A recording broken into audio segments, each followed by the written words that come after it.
Hey guys, welcome to today's video. Today, I'm just going to be breaking down Lightroom. It's a part of the Adobe product lineup, and it's something that I've utilized in my media business since the very beginning. Whenever I started doing real estate photography, any sort of photography, I throw it into Lightroom. I have my presets.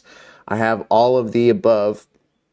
And so let's go ahead and get into it. This is going to be to the beginner. Like, this is your first time opening up Lightroom, and I wanted to show you what it's like and break down each section that you're going to need to know in order to get started and working effectively in Lightroom. So if this is the first time you're opening up Lightroom, you're on the right video. And I was there 3.5 years ago. So let's go ahead and get into it. I have Lightroom opened up here to some engagement photos that I took a while back, but you open it up and basically on your left hand side, let's go ahead and break down what we're looking at. It looks a little bit intimidating at first. So on the left, you have a whole section where it holds all of your albums, and I need to clean up a bunch of these, but all of these different albums, and I'll show you how to create an album here in a minute. You have all these albums here, and so you can keep everything organized by using this. Don't want your reactions up here, Google. Boom. But if you need to have stuff organized, this is the way to do it. So whenever you go to open up your files and you hit import with Lightroom, after your photo shoot, it'll pop up like, okay, they're importing. Where do you want to import them to? Click on make a new album, which is this little plus button right here. You can create an album, you can create a folder, either one of those, whatever works best with your flow of organization. So I just make an album for each individual project that we work on. And so, for example, I open up this one and it's real estate photography. So very handy. That's pretty much it on that side. Yeah, that's basically everything. So that's how you keep everything organized. Let's go back to the engagement photos here. We'll do this one. So whenever you import things into Lightroom, oh, why did that stop sharing? Here, present.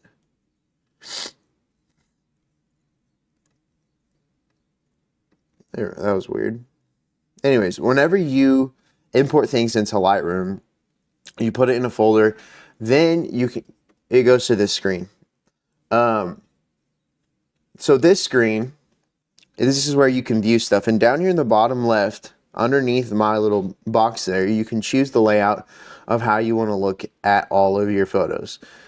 You could do a side by side to make sure everything looks the same and like the same style as the previous photo, because sometimes I've done it to where I've gone a whole like 100, 200 pictures, and by the end it looks a little bit different than the way I started off, because it's kind of like the game telephone. It's like, hey, tell the person next to you one word, and by the time it gets to the end of the line, it's a completely different word. And so this is a way to keep everything organized and looking even. I usually just do this because I can see the bottom here, and it keeps me pretty in line. Like, you can tell this one's a little bit more orange than the others, and so I would go and fix that one and make sure they all look great. Down here at the bottom, let's continue. So make sure to always have this fit button on. So if you zoom in, say you want to look at his hat, and now you're like, oh gosh, how do I zoom out? And you try to like line it up evenly with your mouse or your mouse pad. A lot quicker way to do that is just to hit fit, and it'll fit it perfectly. You can zoom in to a specific percentage if you want, but I always keep it at 100%, and I just hit fit, and it keeps everything lined up perfectly. So let's go ahead. Let's get back on this picture. Down here in the bottom right, this little arrow button. Hopefully you can see my mouse okay. You hit that, and it removes all the photos to give you a little bit bigger of a look, less distractions. You hit it again and you can see your photo album at the bottom. If you hit the button next to it, that is showing you the original raw file straight out of camera. So it was a little bit darker, and it was funny because you can see this sign in the background. That wasn't supposed to be there, but it ended up being there in the shot on accident. And so what I did, which we'll show you here in a second, there's a tool where you can basically erase that whole thing. And so this is after the effects. This is after the profile filter I put on. And after AI removed that sign, that's your final product. And so also, if you want to download the filters that you're seeing on these photos, I think they do a great job of removing the harsh highlights and making it look very natural. There's going to be a link in the description if you want to buy those. There's only a few of them, but make sure to go and utilize those if you feel like you like this vibe. So let's continue. That's basically it on the bottom. You got your albums, you got your pictures in your albums, and then over here on the right, you have your editing section. And this is where all the magic happens. This is where you get to control every single variable of the photo that you have. Now, not all of the things that you can do in this section are going to be applicable if you shoot in JPEG. So this is why it's so important. If you don't already, shoot in RAW, and it's just a setting on your camera. It's very easy to change. Let me know in the comments if you don't know how to change that, and I can help you out. I'll probably make a video on it pretty soon. But make sure to shoot in RAW, because what it does, it allows more data to be in the file. And so if you're overexposed, if you're underexposed too much, it's a lot easier to recover that file whenever it's in RAW. And so even if your camera has a JPEG and RAW option, that's not a bad idea. I just shoot everything in RAW because I always throw everything into Lightroom anyways and throw filters on, whether that's on my phone or on my computer. So up here, a lot of people, the first thing they try is this little auto button, and it basically tries to analyze your photo for you, and it does okay. We'll hit auto now, and this is the final product. It's a little bit dark and too contrasty, so let's turn it off. This is the original edit. You can use that as a good starting point if you want, if you don't have any presets that you throw over the pictures like I use, which again, link in the description if you want to buy them. But you can hit auto and see what happens, and then go down the line and utilize whatever you want to fix. So there's that option. You can go black and white, a quick way to do black and white. Another way is to just lower the saturation bar right here.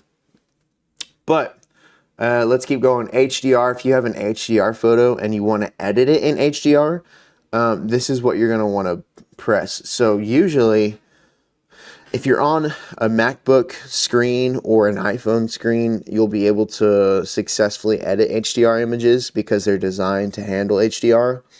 HDR stands for high dynamic range photos, and so whenever you take an iPhone out of the box, you basically, it comes taking pictures in HDR mode, which HDR is, it takes multiple photos, more than one photos, in different exposure levels, and stacks it on top of each other. And so if you're ever like, man, why is that so bright on my screen? It's because it's an HDR photo or an HDR video. I just turn all that off because it's way harder to work with, and not all screens are designed for HDR, and it looks weird if it's not designed for it. So my camera, it was just shooting normal RAW photos. We weren't shooting in HDR, so I'm going to leave that off for now. And this is like, I've never used that feature other than maybe a couple times on some real estate photography. Move down, profile. You can change your color profile here, and that's just going to be something you play with. I just do the normal Adobe color one. Here, this little bar, this light section,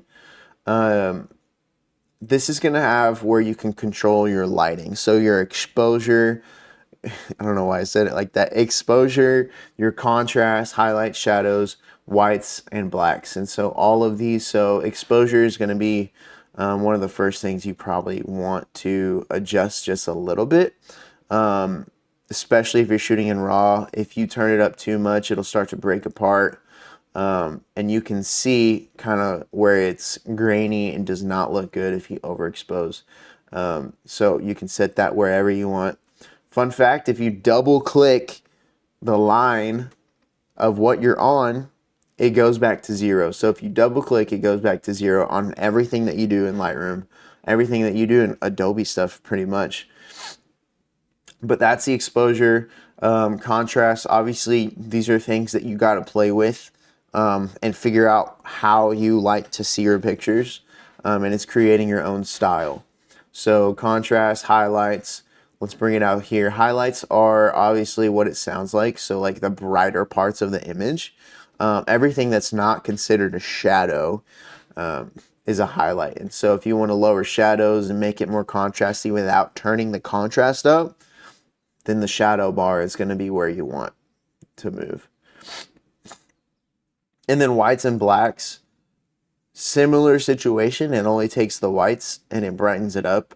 And so if you have a photo that's really grainy and the exposure is like maxed out and you can't turn it up anymore or else it's going to start falling apart, that's when you can use the whites tab, and it can move up and brighten the picture without having to up the exposure. So the blacks does the same thing. You can control your blacks here. Only the black colors in the photo move up and down. Curves, that's kind of a whole other video on itself, but basically you can create points here, and there's sections. So this is your dark section at the bottom. Your middle is your mids, and your highlights is up here. So this specific preset is already set to have a lower highlight, and so it makes it look more natural and less harsh, less like a iPhone, basically. So we'll hit Command Z to undo that, and we'll get it back to normal here. A little overexposed, a little too contrasty. Okay. So we'll make another video eventually on the curves. You don't necessarily have to worry about it very often unless you want to just go play with it and see what happens. The next tab, so we'll close this light tab here. We'll close that. We'll close that. So the next tab you have is color. You can open it up, and it starts off with white balance. So your white balance is basically how orange, how blue is the photo coming out of the camera. And you can set it manually on your camera, or you can set it to auto white balance. Majority of the time for photos, I set it to auto white balance. And this is a preference thing. But every now and then it'll be wrong and I have to go and correct it. So if your picture comes out looking very orange like this is where you can do a custom one, or Adobe has a few options. You can do it as shot, which is coming in a camera. You could do auto one, and it'll change it to what it thinks it's supposed to be. And then there's like cloudy, daylight, all these things, and it'll change it based off these presets. But I always just use it as shot, and I adjust it with this tab that goes orange and blue. What up, Mike? I'm teaching about Lightroom. Everybody say hi to Mike. But basically, that's your temperature tab, so you can do it orange or blue. Then you move on to the tint tab, and it's similar situation, but it's with the greens and the purples. If you ever have a picture come out where it's like the face is looking greenish, this is going to be the tab that you want to start with. Vibrance, it's similar to saturation, but it only does like the greens and the purples and the oranges, as opposed to like upping the saturation of the whole picture. So play with that, play with the vibrance, play with the saturation. Saturation is just the amount of color that it introduces into the photo. So if you go all the way up, obviously it looks way oversaturated. That's one mistake a lot of people make at the very beginning. They oversaturate their things too much. If you bring it all the way down, obviously it takes all the color out, and so it makes it black and white. Let's see here. The next thing, color mixer. If you want to adjust a specific color in a photo, say you're like, these jeans are too blue, you can hit this little target, or you can hit one of these preset color options and change that specific color. So we can go over here. Once you hit the target button, you can change it here with the mouse. If you were like, hey, these need to be more blue, you can change them to way more blue. And so everything on the photo that's that color will change to blue. So you can tell there's some of it that picked up on his jacket. So we'll bring it back down. But yeah, play with that. Oftentimes I just use those for like the yellows and the oranges, because the yellows are sometimes harsh depending on lighting conditions. So I'll usually bring down the yellows unless there's specifically something yellow you want in the photo. Let's keep going. Point color, I never use that. Color grading, here's where you can adjust like the specific colors of your midtone, shadows, and highlights. So similar to the lighting, where you can control the exposure of it, here you can control the color of it. So if you're like, I want all the mids to be this specific color, all the dark colors to be like purplish, all the highlights to be blue, whatever it is, that's where you can control that. And it's these circles, and this is showing you how much it's being used. Let's see, keep going down. These little eyeballs, if you ever see these little eyeballs, it's basically showing you the before and after. If you hold it down, you can see it's changing. That's holding down the button, so it shows you before, and this is after when you let go. So that's the color tab. The next thing you go to is effects. Here you got your texture, clarity, dehaze, vignette, and grain. And so if you want to make it look like it's an older photo, you can add some grain here. I need to click off of the target. There we go. It was still trying to track the color. The effects here, so you can add grain. Obviously, if you go all the way up, you can tell it's very grainy. It gives it more of like a film-like look, and some people like that. That's just up to you and your style. Vignette is, if you go to the left, you see on the outside of the photo, it gets really dark. So if you go to the left, it does dark. If you go to the right, it lightens it up, which is very like cheesy, but sometimes depending on the situation and the lens, the corners of your photos will turn out darker.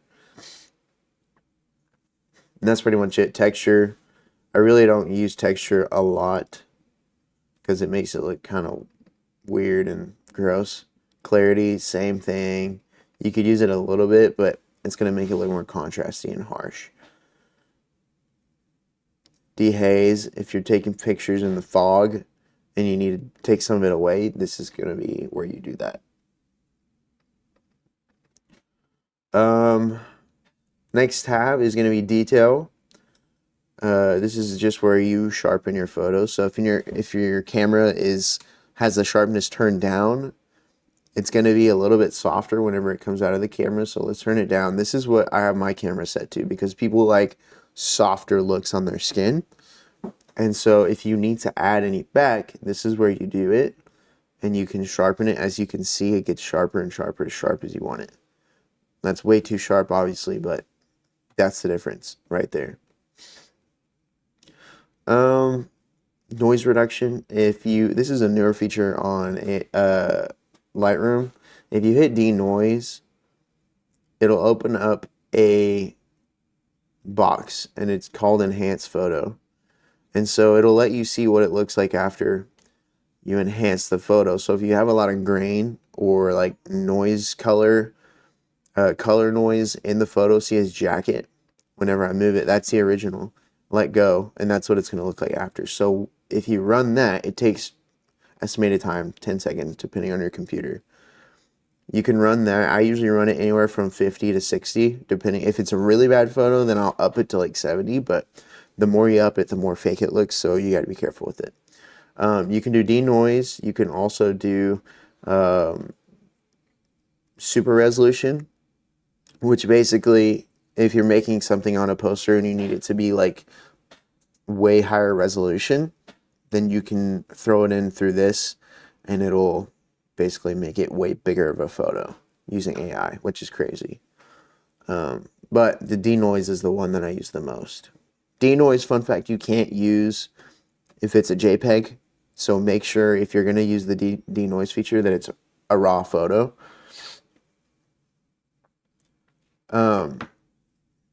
But yeah, that's that. So utilize that. Don't do it too much because it'll look fake. Last two things, we got optics here.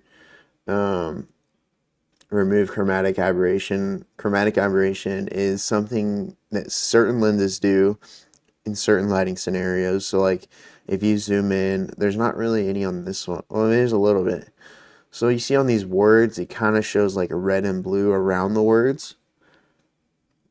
That's going to be something that when it's really bad, this is going to be what you click on. It'll do its best to get rid of it, basically. Enable lens correction. So different lens options have different warps and distortions. So like the wider you get, the more distortion you get.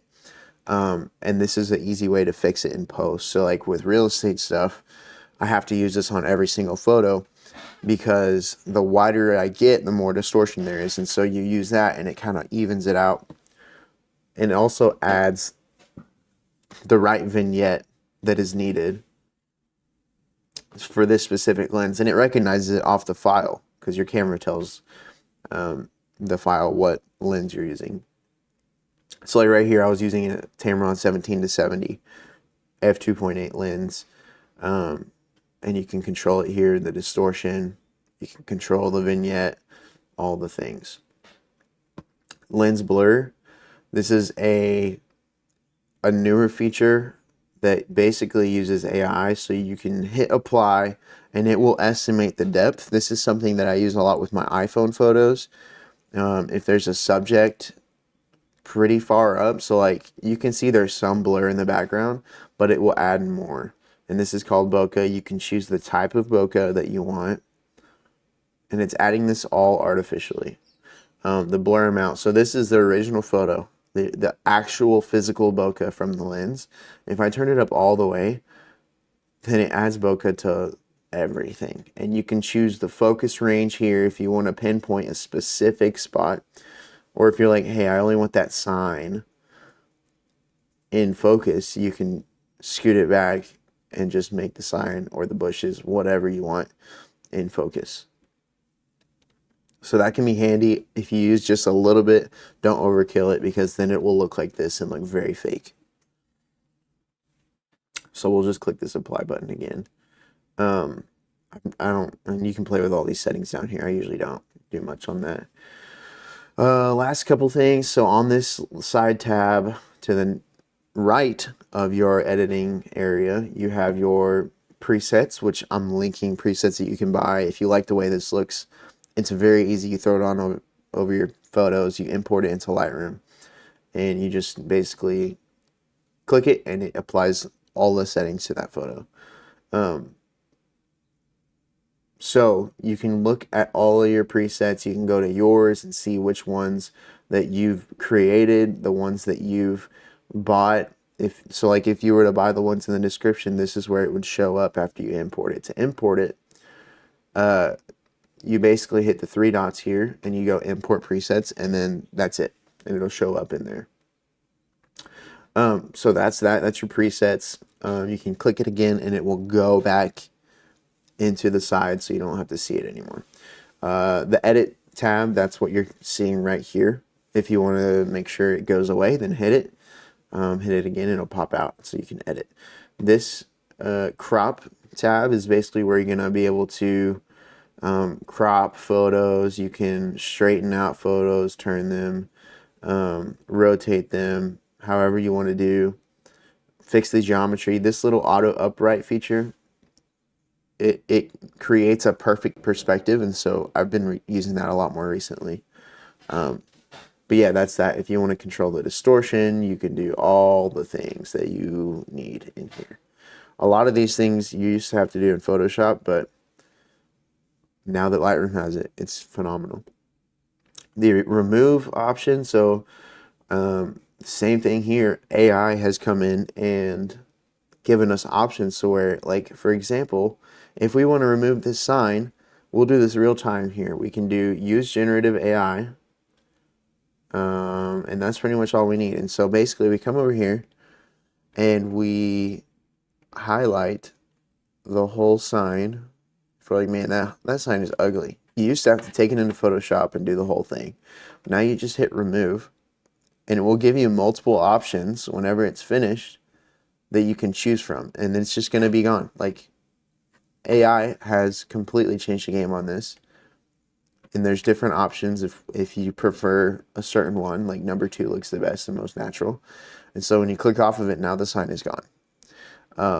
And like, there was multiple things I had to edit out of this photo, but you would have never known because it's just getting that good. So that's the eraser. You can do heal, which you can play with that. It's not as good as the remove. The clone, you can play with that as well. It's a Photoshop feature. It's not as good. And that's pretty much everything here. This is a mask tab. So what a mask is, really quick, you can do these preset ones. So if you're like, hey, I just want to edit the subjects, you can hit subject and it will find what the subject is, and it's the people. So then you can edit those specific things in the photos. So like, if you're like, hey, they need to be brighter, you can up the exposure on just them. And same thing goes with like backgrounds. You can pick specific people. You can do the sky, or you can go in there and manually use the brush or the objects and highlight the things that you want to do. That's what we have to do on real estate stuff. When the windows are too bright, we go in and I edit just specifically the windows and lower the exposure so you can see outside of the windows. But yeah, that's masking, and you have pretty much all the same effects for that specific mask here.